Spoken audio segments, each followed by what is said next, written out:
Hello everyone, welcome to blue money. आज हम जानेंगे दो कंपनीज़ के बारे में। एक है आलोक इंडस्ट्रीज़ और दूसरी है ट्राइडेंट लिमिटेड। वीडियो के एंड में हमें पता चलेगा दोनों में से कौन सी कंपनी बेटर है। तो आज का वीडियो इम्पॉर्टेंट होगा। कंपनी में इन्वेस्ट करना है या नहीं करना है, इन्वेस्ट करना है तो क्यों करना है, नहीं करना तो क्यों नहीं करना है, कंपनी का फ्यूचर कैसा है, कंपनी लॉन्ग टर्म के लिए कैसी है, जानेंगे सब। लेकिन उससे पहले अगर आपने अभी तक हमारे चैनल को सब्सक्राइब नहीं किया है तो प्लीज़ सब्सक्राइब कीजिए और प्रेस कीजिए बेल आइकॉन।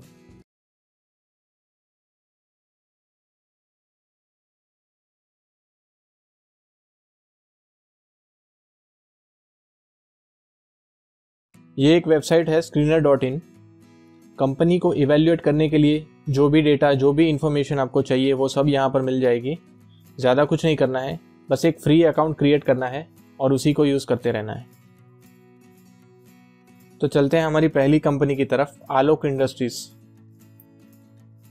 सबसे पहले इसका टेक्निकल चार्ट देख लेते हैं, देखते हैं इसका स्टॉक कहां से कहां मूव किया है।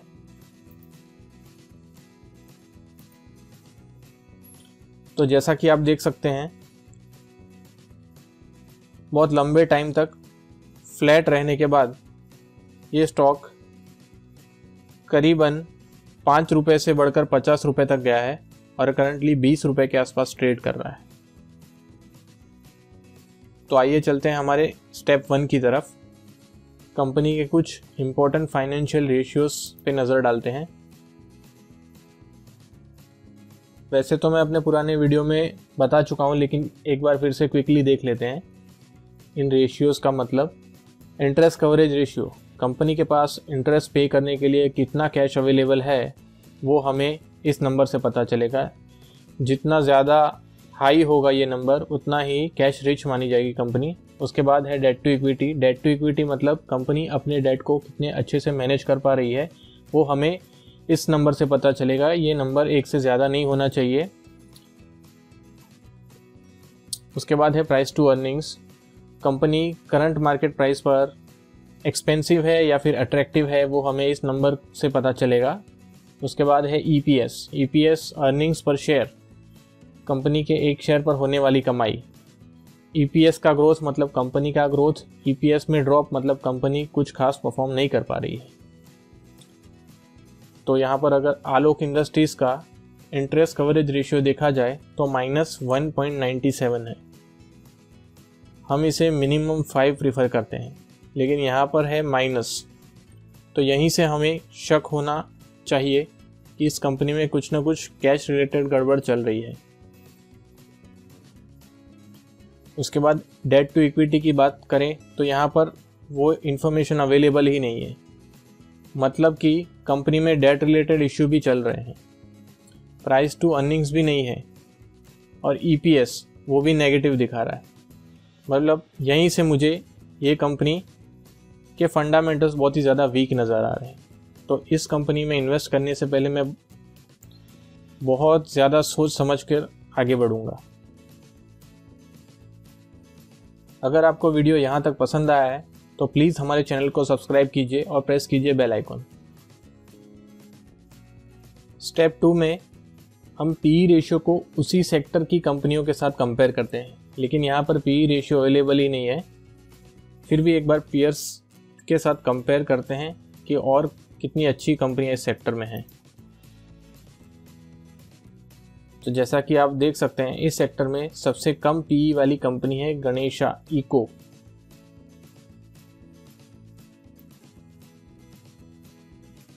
इसका इंटरेस्ट कवरेज रेशियो भी 6 है, जैसा कि हमें पसंद है, और डेट टू इक्विटी वो भी 1 से कम है।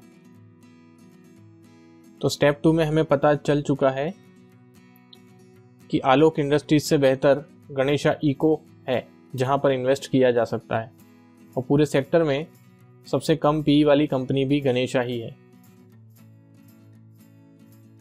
चलते हैं स्टेप 3 की तरफ, देखते हैं ईपीएस का ग्रोथ। यहाँ पर ईपीएस पर नज़र डालने पर हमें पता चलेगा कि कंपनी साल दर साल किस तरह से ग्रो कर रही है, कंपनी का ईपीएस हर साल कैसे ग्रो कर रहा है। लेकिन क्योंकि हम इस पॉइंट पर इन्वेस्ट करना चाहते हैं तो हम सिर्फ और सिर्फ लास्ट 5 ईयर्स पर फोकस करेंगे।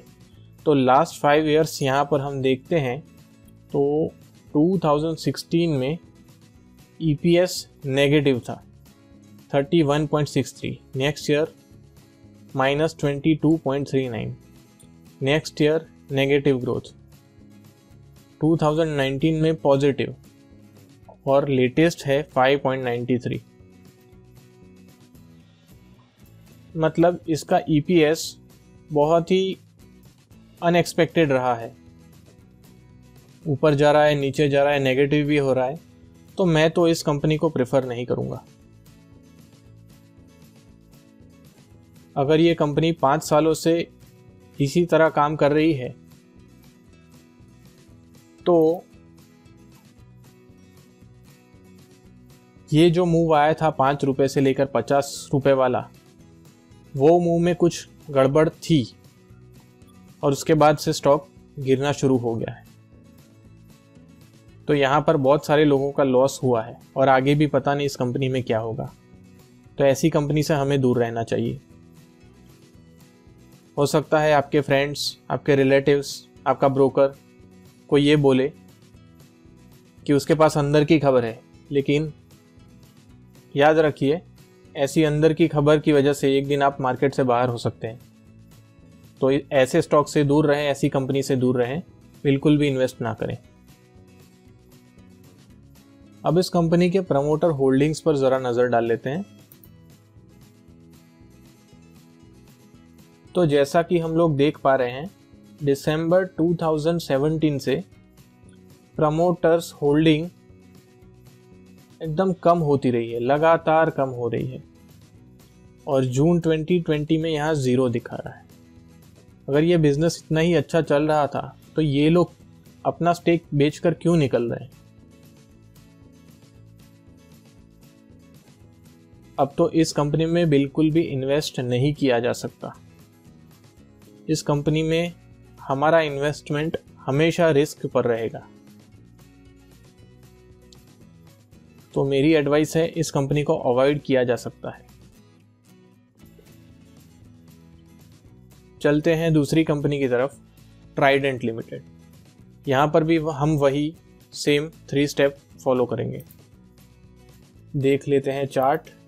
कंपनी 10 रुपए से लेकर फिर एक लो बनाया है करीबन 4 रुपए के आसपास और अभी करंटली ट्रेड कर रही है 8 रुपए के आसपास। अब चलते हैं स्टेप 1 की तरफ। इंटरेस्ट कवरेज रेशियो 3.75, हमें चाहिए 5, लेकिन बाकी के नंबर्स को देखते हुए कंपनी अच्छी लग रही है तो हम 3 से भी काम चला लेंगे। डेट टू इक्विटी है 0.28, हमें चाहिए 1 से कम, तो ये भी ओके है। पीई कंपेयर करेंगे तो चलते हैं स्टेप 2 की तरफ। यहाँ पर पीई कंपेयर करने पर पता चल रहा है कि ये कुछ सेकंड नंबर की कंपनी है। सबसे कम है 18 और दोनों ही कंपनी काफ़ी सिमिलर नज़र आ रही है इंटरेस्ट कवरेज रेशियो के मामले में भी। 3.75, 3.78। डेट टू इक्विटी वेलस्पन का थोड़ा ज़्यादा दिखा रहा है, जबकि ट्राइडेंट का 0.28 है। तो अभी तो इस सेक्टर में ट्राइडेंट अच्छी लग रही है। तो चलते हैं स्टेप 3 की तरफ। EPS ग्रोथ चेक कर लेते हैं। EPS पर नज़र डालने पर पता चल रहा है, अगर 2016 का हम देखते हैं 0.48 से बढ़कर 0.66, 0.52, 0.73, 0.67। तो EPS भी स्लो है लेकिन ग्रो तो कर रहा है। तो इस कंपनी में बिल्कुल इन्वेस्ट किया जा सकता है। अगर प्रमोटर होल्डिंग की बात करें तो दिसंबर 2017 से धीरे धीरे ये बढ़ तो रहा है। तो हाँ, हम ये कह सकते हैं कि ये कंपनी फंडामेंटली स्ट्रॉन्ग कंपनी है। इस कंपनी में बिल्कुल इन्वेस्ट किया जा सकता है। बस एक प्रॉब्लम था यहाँ पर इंटरेस्ट कवरेज रेशियो, पर बाकी सारे पैरामीटर्स को देखते हुए हम 3 से भी काम चला सकते हैं। ये 3.75 है, तो इस कंपनी में बिल्कुल इन्वेस्ट किया जा सकता है। तो अगर हमें चूज़ करना ही है तो आलोक इंडस्ट्रीज़ और ट्राइडेंट के बीच में से मुझे ट्राइडेंट ज़्यादा अट्रैक्टिव लग रही है, तो इस कंपनी में बिल्कुल इन्वेस्ट किया जा सकता है। I hope you like the video. तो सब्सक्राइब कीजिए हमारे चैनल ब्लू मनी को और प्रेस कीजिए बेल आइकॉन। आज के लिए बस इतना ही, मिलते हैं नेक्स्ट वीडियो में।